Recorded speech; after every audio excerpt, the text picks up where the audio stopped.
The atrocities of Hitler are rightfully recognized as beyond abhorrent, but we must continue to be vigilant to make sure they never happen again.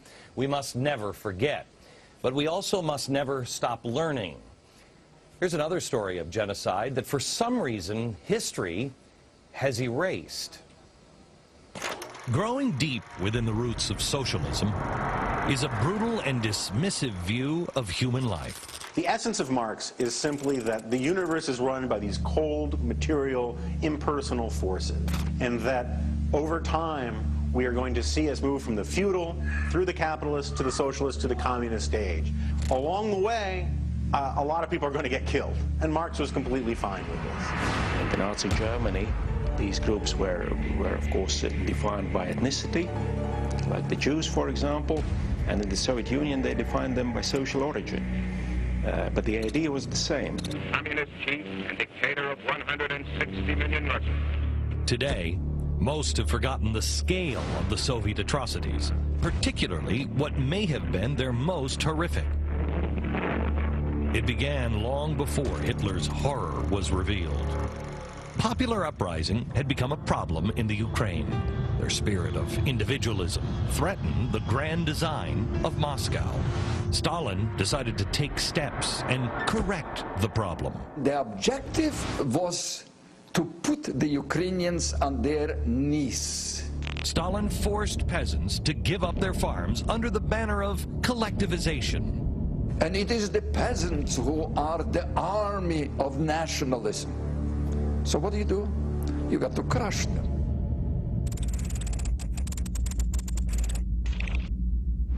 Наприклад, у моєї дружини дідусь, який у 33-му році помер, був арештований за те, що він не захотів йти в колгосп. Просидів у тюрмі. Поки він сидів у тюрмі,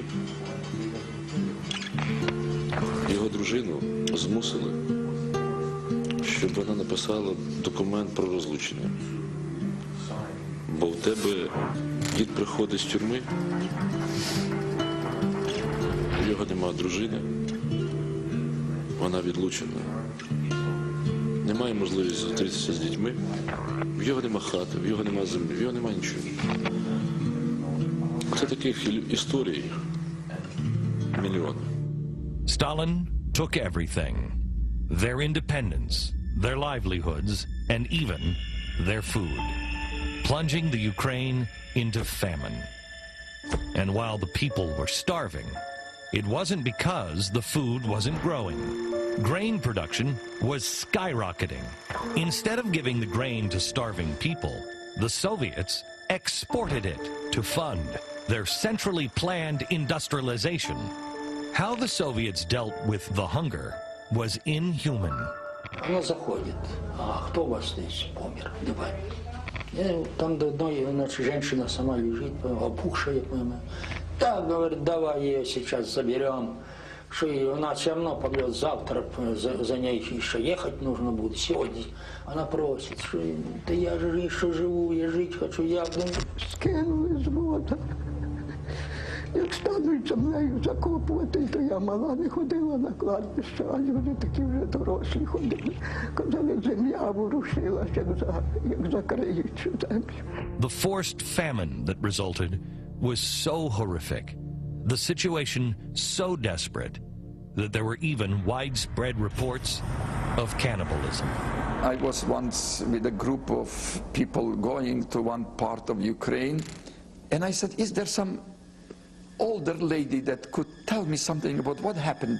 What the woman told him next, he would never forget. And she said, oh my God, I really don't like to talk about that. She says, you see, there is this house on the top of the hill there. A mother ate her daughter.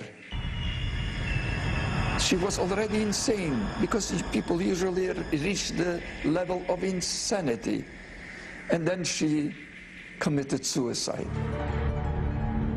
How did the Soviets deal with this? They printed posters that said, "To eat your own children is a barbarian act."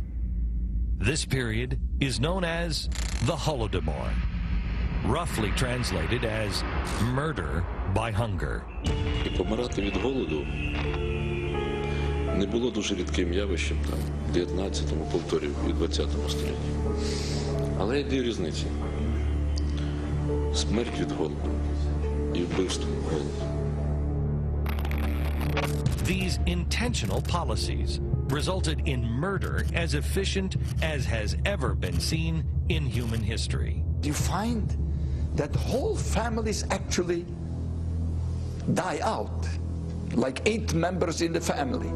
Many millions of people were killed, and given the fact that it was done within 1 year, I believe it is certainly comparable to the great genocides of the 20th century. Most know that the horrors of the Holocaust resulted in the deaths of approximately 6 million Jews. But what many don't know is that the government-designed starvation in the Ukraine caused the deaths of between 7 and 10 million in just 1 year.